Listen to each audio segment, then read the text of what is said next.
বন্ধু একটু আস্তে পানারা, এমন ভাবে পানারাচ্ছিস একটু পর তো হাতেই খুলে যাবে।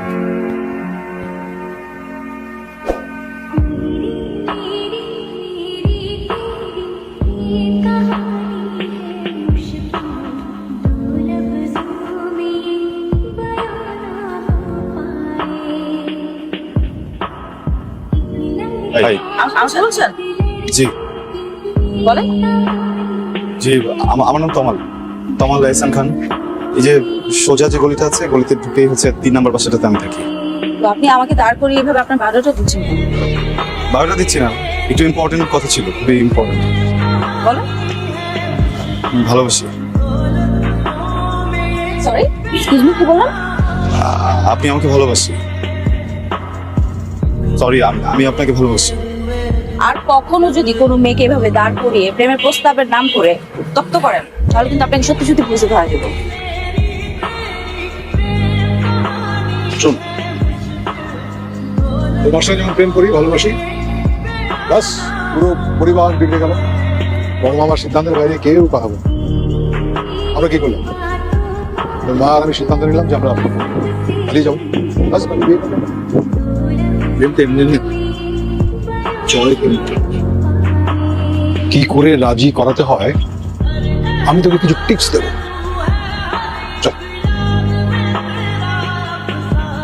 এই যে তমাল, কিছু বলবেন? না, কিছু বলবো না।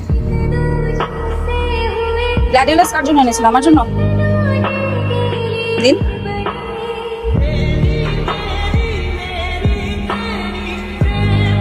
গ্ল্যাডিওলাসের জন্য আপনাকে অসংখ্য ধন্যবাদ। আপনি যে পূর্ববর্তী ভুল সেটাকে আমি ক্ষমা করে দিলাম। এরপর থেকে যেখানে যেখানে গ্ল্যাডিওলাস দেখবেন আমার জন্য অবশ্যই নিয়ে আসবেন। প্রত্যেকদিন সকালে ঘুম থেকে উঠে পেয়ে যাবে, প্রমিস। ওয়েট ওয়েট ওয়েট, যে প্রমিস করতে হবে না আমাকে।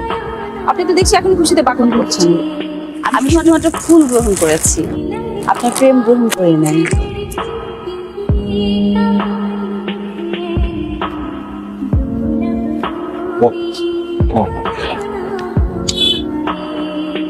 বলছে যে ডেইলি গ্ল্যাডিওলাস নিয়ে খেতে হচ্ছে। একটা কথা বলছে, বলছে যে ফুলটা গ্রহণ করেছে কিন্তু আমাকে প্রেম সব বিষয় ভাবতে না করছে। আজকে গ্ল্যাডিওলাস গ্রহণ করেছে, ভালো লাগা তৈরি হচ্ছে। কেমন? এটাকে আস্তে আস্তে আস্তে আস্তে প্রেমেই করবো। প্রেমটা হয়ে যাবে, তারপরে বিয়ে দেবো। বিয়ে দিয়ে আমি চলে যাবো সোজা হসপিটাল। আচ্ছা, মানুষ প্রেম ছাড়া কতদিন বলছে? কিছু বল না। না, কিছু। যতদিন আমি বাঁচবো ততদিন। কিছু বলছো? কই না তো।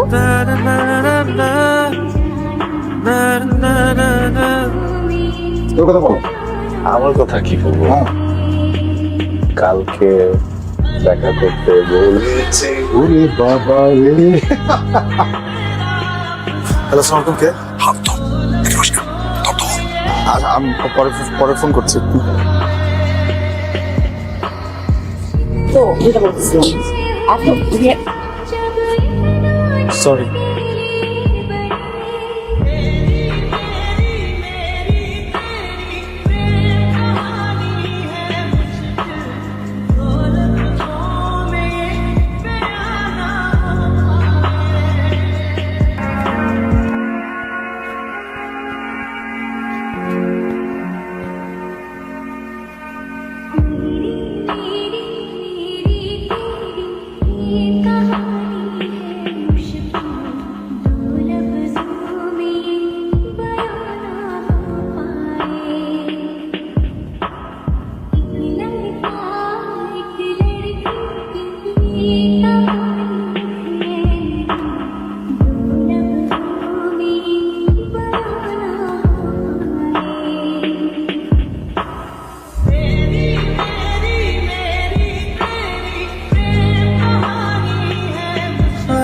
তুমি প্রথম যেদিন আমাকে প্রপোজ করছিলা সেদিন আমি এত রেগে গেছিলাম কেন জানো? না, সেটা জানি না, কিন্তু জানি অনেক ভয় পেয়েছিলাম। তুমি তো ভয় পাও কেন তোমার? আমি ভয় পাই বাবার জন্য। মানে, আমি যদি জেলে চলে যেতাম এলাকার লোকজন বাবা দিয়ে আনন্দ হতো না, সেটা চাইনি। তোমার বাবা তো অনেক ভালোবাসো তাই না? এরপর কি বলছি জানো? এরপর কি বলেছি, তোমাকে দেখলে কি মনে হয় জানো? তোমাকে দেখলে মনে হয় অনেক তৃষ্ণা, একটু পানি পেল। আর এইভাবে নাকি কি বলছি, অনেক তৃষ্ণা পড়ে একটু পানি পেলাম। তোর এই কথা শুনে আমার মনে হচ্ছে যে তুই আসলে আমার ছেলে। তোর মাকে না এই সমস্ত ডায়লগ গুলো পটিয়েছিলাম। ও কি করো? আমি এই তো ফ্রেশ হয়ে আসলাম, তুমি কি করছো? ভাবছি কি ভাবো? এই সময় না আমি কোনো রিলেশনশিপে যাওয়ার কথা স্বপ্নও ভাবিনি। আমিও আমি কি এই যে রিলেশনে যাবো ভাবিনি। বিসিএস সামনে প্রিপারেশন নিচ্ছি, প্রেশার, অনেক চাপ। ও মাই গড, তুমি বিসিএস প্রিপারেশন নিচ্ছ? আমিও। আসলে আমার মায়ের অনেক অনেক অনেক প্রেশার আছে এদিক থেকে, কারণ উনি চান ওনার মেয়ের জামাই সরকারি চাকরিজীবী হোক। ঠিক আছে। বাই। শোন, তোকে একটা পরামর্শ দিই। কি পরামর্শ? যা বলি ভালো করে শোন। বলো। তোকে চেষ্টা করবি উনি কি পছন্দ করে ওটা বুঝতে পেরেছিস? তোর মাকে না বাবাকে, কাকে বেশি ভালোবাসে, কেন ভালোবাসে? ঠিক আছে, কিছু মানুষের দুর্বল জায়গা থাকে, সেই দুর্বল জায়গাটা খুঁজে নেওয়ার চেষ্টা কর। ঠিক আছে?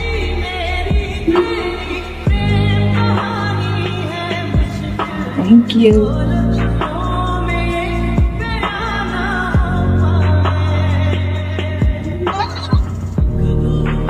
এটা কি? আজকে আমার বার্থডে। কি? সিরিয়াসলি? আমি তো জানতাম তোমার জন্মদিন 1st এপ্রিল, মানে এপ্রিল ফুল। হ্যাঁ, একটু ফুলের বার্থডে আজকে বলবো। কি বলিস? বুঝলাম না। মানে আমি যখন তোমাকে দেখি, তোমার হাত স্পর্শ করি, তখন তোমার আমার জন্ম হয়। সো আজকে আমার জন্ম হলো, আজকে আমার বার্থডে। তুমি আমাকে পাগল বলছো। আসলে ভাইজান, আমার এই মেয়েটা না ভীষণ আদরের আমার। হ্যাঁ, ওর বাবা মারা যাওয়ার পর থেকে আমরা এই 2 ভাই বোন ওকে খুব যত্ন সহকারে আগলে রেখেছি। তো বিয়ের পর কি করবে ভাবছো? আচ্ছা, উদ্যোক্তা হব। ছোটবেলা থেকে ইচ্ছা ব্যবসা করবো, তো বিজনেস। আসলে ও ভেবেছিল যে উদ্যোক্তা হবে, কিন্তু এখন ডিসিশন চেঞ্জ করেছে। এখন বিসিএস এর প্রিপারেশন হচ্ছে, মানে সরকারি ক্যাডার, একটা সেফ সিকিউর লাইফ। বাহ, এটা খুব ভালো। আজকাল বিজনেসের কোনো ভরসা নেই, জি। চাকরিটা অনেক ক্ষেত্রে নিরাপদ। সেটাই। কেসটা কি? কিসের কেস? তুমি আমার কাছে কিছু লুকাচ্ছ? কি হয়েছে বলো?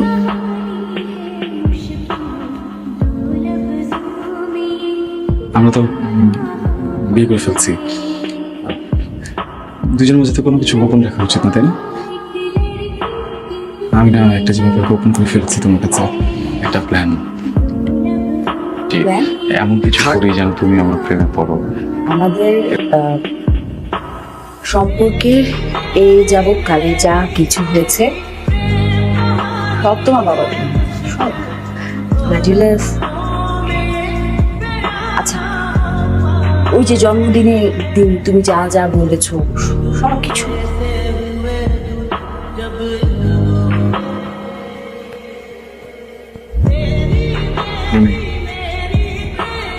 কারোরই কোনো খারাপ উদ্দেশ্য ছিল না। ব্যাপারটা হচ্ছে কি, আমি একটা ছেলে তো, প্লিজ তুমি আমার কথাটাকে শোনো। বুঝে আমার কথাটা আগে একটু শোনো। ওঠেন ওঠেন আপনি। উর্মি, প্লিজ আমার কথাটা একটু শোনো, প্লিজ। তুমি কোনো কথা বলবা না, আমি তোমার বাবার সাথে কথা বলবো। আমার সাথে তোমাদের প্রেমের প্ল্যান পুরোটা আপনার, তাই না? বাহ, খুব সুন্দর প্ল্যান। আমি মুগ্ধ। আমি তো ভেবেছিলাম আপনি ফাদার, কিন্তু আপনি তো প্রেমের গডফাদার। আপনার বয়স বেড়েছে কিন্তু প্রেমের নেশা কিন্তু কমে। কি বলিস? চুপ, একটা কথাও কেউ বলবা না।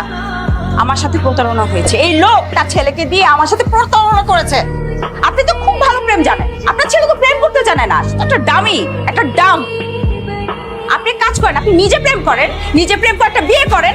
আমার লাইফ কেন নষ্ট করতে আছেন আপনি?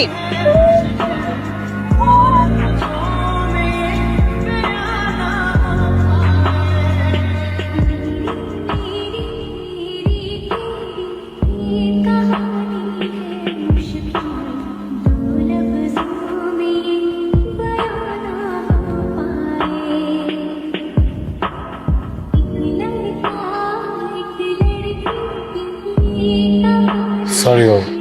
কেন তুমি সরি? এই যে আমার জন্য উনি তোমাকে অপমান করলো। দাদু, সন্তানের ভালোবাসার কাছে সব মান অপমান কিছু না। এবং আমার এখন গেলে গত হচ্ছে কেন? কি যে তোর গডফাদারের ভাব নিলাম, কিন্তু ফেল করে দিলাম। আচ্ছা আচ্ছা, তুমি আসলে আমাদেরকে ভালোবাসতে পারো, বুঝছো? ও কখনো আমার ভালোবাসা বোঝেনি, কখনো তোমারটাও বোঝেনি। এটা আমার বাবা কখনো ফিল করে, বুঝছো? যাকে সে বাদ দে। একবার যখন গডফাদার হয়েছি, আমার ছেলের জন্য একটা টুকটুকে রাজকন্যা জোগাড় না করে আমি আর আমাকে কে আগলে রাখবে?